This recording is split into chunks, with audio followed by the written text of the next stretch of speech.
कभी सोचा है, अगर एक ईमानदार पुलिस वाले को देश का गद्दार बना दिया जाए तो वो क्या करेगा? क्या वो सिस्टम के आगे झुक जाएगा या फिर वो उस सिस्टम को ही बदल देगा? ये कहानी है एक ऐसे बगवती सिपाही की जो दुश्मन की नहीं, अपने ही देश की साजिशों का शिकार बन गया, जिसने खुद को मिटा दिया पर देश के लिए एक किंगडम रच डाला। 2025 की सबसे चर्चित फिल्म किंगडम, जिसने सिनेमा घरों में धुआंधार एक्शन भी दिया और दिलों में सवाल भी छोड़े। विजय देवरकोंडा इस बार लवर बॉय नहीं, बल्कि एक ऐसा कांस्टेबल है जो सिस्टम से टकराता है, सीमा पार जाता है और फिर खुद को हीरो नहीं, एक बगावती शत्रु की तरह देखता है। डायरेक्टर गौतम तिन्ननूरी की यह फिल्म सिर्फ एक एक्शन एंटरटेनमेंट नहीं है, यह एक जासूसी युद्ध है जो पर्दे पर नहीं, हमारे जहन में लड़ी जाती है। जुलाई 31, 25 तेलुगु बॉक्स ऑफिस पर दस्तक देती है। किंगडम शोर के बीच एक खामोशी की दस्तक होती है।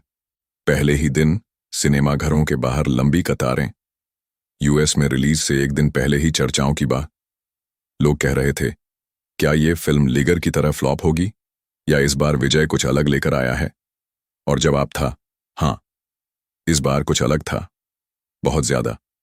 सूरी, विजय देवरकोंडा एक ईमानदार कांस्टेबल जो न रिश्वत लेता है न झूठ बोलता है, पर जब वही ईमानदार आदमी किसी बड़े नेता की साजिश का शिकार बनता है तो कानून उसे नहीं बचाता, बल्कि कैद करता है, टॉर्चर करता है और देशद्रोही घोषित कर देता है। जेल के अंधेरे में एक सिपाही की आंखों से जब आंसू नहीं, आग बहती है तो वो कांस्टेबल नहीं रहता, वो बन जाता है एक रेवोल्यूशन। और यहीं से जन्म होता है किंगडम का, एक ऐसा मूवमेंट जो इंडिया से लेकर श्रीलंका तक फैल जाता है। कहानी फ्लैशबैक में जाती है। एक गांव, एक चाय की दुकान, एक ईमानदार अफसर और उसके छोटे छोटे सपने। फिर एक रात, एक फर्जी केस और सारे सपने बिखर जाते हैं। सूरी को पकड़ लिया जाता है। उस पर देशद्रोह, आतंकवाद और साजिशों का आरोप लगता है। जेल की सलाखों के पीछे सूरी नहीं टूटता। वो सोचता है, अगर देश की रक्षा करनी है तो सिस्टम के अंदर रहकर नहीं, उससे बाहर निकलकर लड़ना पड़ेगा। जेलर, तू मरेगा यहीं, देश की नजरों में तू गद्दार है। सूरी, धीमी आवाज में, गद्दार मैं नहीं, वो हैं जो गद्दारों को कुर्सी पर बिठाते हैं। एक रात जेल में बगावत होती है।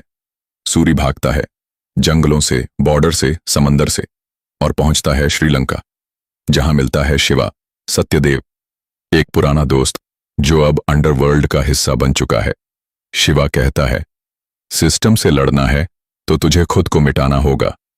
सूरी अब पुलिस नहीं रहता, वो बनता है एक छाया जो गलत को खत्म करने में सही गलत नहीं देखती।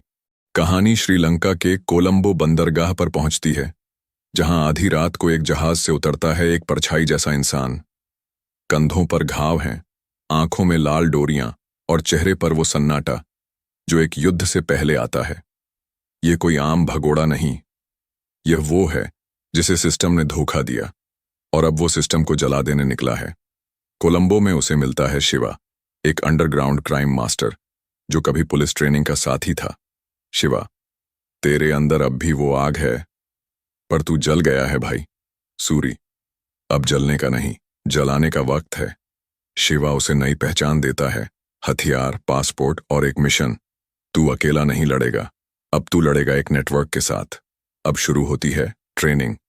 दिन में मार्शल आर्ट्स, रात में इंटेलिजेंस की फाइलें। एक सिपाही अब जासूस बन रहा है। वह सीखता है बॉम्ब डिफ्यूज करना, चेहरे पढ़ना, झूठ पकड़ना। बैकग्राउंड में अनिरुद्ध का कंपोज किया एक हाई वोल्टेज ट्रैक बजता है। जो मिटा उसे बनाने आया, जो जला उसे जलाने आया। शिवा और सूरी मिलकर एक ऑपरेशन ब्रह्मास्त्र तैयार करते हैं। एक ऐसा मिशन जिसमें देश के उन नेताओं को बेनकाब करना है जिन्होंने अपने ही देशवासियों को दुश्मनों के हाथों बेच दिया। लेकिन भारत में लौटना अब आसान नहीं। इंटरपोल, रॉ और आईबी सब उसे ढूंढ रहे हैं। शिवा कहता है, तू अगर आज भारत लौटा तो तुझे जिंदा नहीं छोड़ा जाएगा। सूरी जवाब देता है, मरने के डर से अगर जीऊंगा तो देश की मिट्टी मुझे कभी माफ नहीं करेगी। इस बीच भारत में गृह मंत्री विक्रम नायर एक प्रेस कॉन्फ्रेंस करते हैं। हमने सूरी को गद्दार घोषित किया है। कोई भी नागरिक अगर उसे देखे तो तुरंत पुलिस को सूचना दे। लेकिन पर्दे के पीछे वही विक्रम नायर देश की खुफिया जानकारी दुश्मनों को बेच रहा है। यानी जो असली देशद्रोही है वो दिल्ली की कुर्सी पर बैठा है, और जिसे गद्दार कहा गया वो देश के लिए अपनी जान की बाजी लगा रहा है। रात का अंधेरा, तटीय इलाका, छोटा सा बोट, 3 लोग उतरते हैं। एक उनका लीडर है सूरी। उनका मिशन 2 राजनीतिक मीटिंग्स में बगैर पहचाने जाना, एक डिजिटल सर्वर से सबूत चुराना और देश भर के चैनलों पर लाइव प्रसारण करना असली गद्दारों का। लेकिन मिशन में एक दिक्कत है, गद्दारी। शिवा का एक आदमी रघु इंटरपोल से मिला होता है। वो लाइव मिशन के दौरान टीम को धोखा देता है। सूरी गोली लगने से घायल हो जाता है। फिल्म का सबसे इमोशनल डायलॉग यहीं आता है, शिवा, भाई ये सब मेरे लिए किया? सूरी, नहीं भाई, ये देश के लिए है। मैंने तो सिर्फ वो किया जो एक फौजी करता है, मरने से पहले लड़ता है। क्लोजअप शॉट, सूरी बेहोश है। उसकी आंखों के सामने मां का चेहरा आता है। मां कहती हैं, बेटा तू जब वर्दी पहनेगा ना तो झूठ और डर से लड़ना, ताकि तुझ पर देश गर्व करे। 1 हफ्ते बाद सूरी वापस आता है, खून, चोट और दर्द से भरा हुआ, पर उसकी आंखों में एक ही बात चमक रही होती है, अब कोई प्लान बी नहीं, अब सिर्फ युद्ध होगा। अगर साजिश संसद में हो तो इंसाफ जंगलों से नहीं आता, बल्कि बगावत से आता है। सूरी अब कोई भागता हुआ अपराधी नहीं रहा। अब वो बन चुका है एक किंग जो पूरे सिस्टम को चुनौती देने आया है। शिवा और उसकी टीम अब भारत के 4 हिस्सों में फैल चुके हैं, उत्तर, दक्षिण, पूर्व और पश्चिम। उनका मिशन सीधा है, सबूत इकट्ठा करना, नेताओं के ब्लैक मनी नेटवर्क को उजागर करना और अंतिम झटका देना। लोकसभा में लाइव वीडियो ब्रॉडकास्ट हैदराबाद में एक गुप्त डेटा सेंटर होता है, जहां देश के अंदर हो रही सारी खुफिया बातचीत रिकॉर्ड होती है। सूरी वहां घुसता है भिखारी के भेष में। वहां वो हैकर रिजवान की मदद से सर्वर को एक्सेस करता है। रिजवान, भाई ये तू जो कर रहा है उसके बाद या तो तुझे तिरंगा मिलेगा या तेरी लाश को भी नहीं ढूंढा जाएगा। सूरी, अगर जिंदा रहकर कुछ ना कर सका तो मरकर ही देश के काम आ जाऊं तो क्या बुरा है। अचानक देश भर के न्यूज चैनल पर एक वीडियो चलना शुरू होता है। उसमें दिखता है गृह मंत्री विक्रम नायर विदेशी एजेंट्स से पैसे लेते हुए। वीडियो में सूरी की आवाज, मैं गद्दार नहीं हूं, गद्दार वो हैं जो वर्दी के पीछे छिपकर देश को बेचते हैं। जनता भड़क उठती है। सोशल मीडिया पर ट्रेंड होता है, योर रियल किंगडम या जस्टिस फॉर सूरी सरकार बुरी तरह हिल चुकी है। पीएमओ में बंद दरवाजों के पीछे एक मीटिंग चल रही है। सूरी को हर हाल में मार दो, ये लड़का अगर जिंदा रहा तो हमारी कुर्सियां जाएंगी। रात 2 बजे सूरी की टीम एक छिपे हुए बंकर में मीटिंग कर रही होती है। तभी एक ड्रोन हमला होता है। धमाका, चीखें, धुआं। शिवा घायल हो जाता है, कुछ साथी शहीद हो जाते हैं। सूरी फूट फूट कर रोता है। क्लोजअप शॉट, ये लड़ाई अब मेरे लिए नहीं रही, ये उन सब के लिए है जो मुझ पर विश्वास करके मारे गए। अब आता है फिल्म का सबसे थ्रिलिंग हिस्सा, संसद भवन में घुसपैठ। सूरी अपनी टीम के साथ नेता के गुप्त बॉडीगार्ड्स के भेष में संसद के अंदर दाखिल होता है।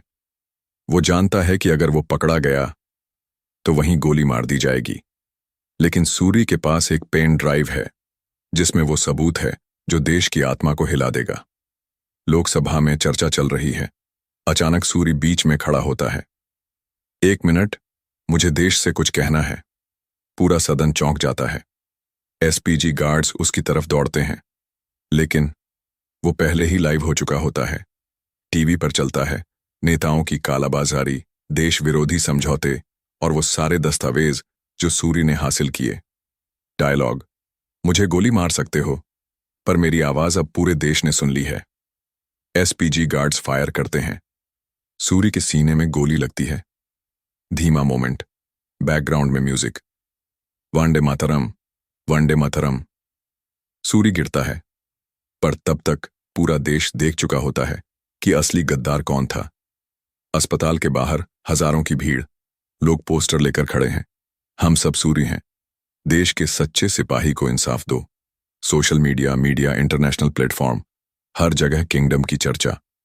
अंत में अस्पताल के बिस्तर पर लेटा सूरी कहता है, मैं ही किंगडम हूं, और ये किंगडम अब सिर्फ मेरा नहीं, ये हर उस इंसान का है जो देश के लिए सच बोलने की हिम्मत रखता है। अब हम फिल्म से बाहर निकलते हैं और रियल वर्ल्ड की बात करते हैं। फिल्म के डायरेक्टर गौतम तिन्ननूरी ने बताया कि यह फिल्म बनाने में 3 साल लगे।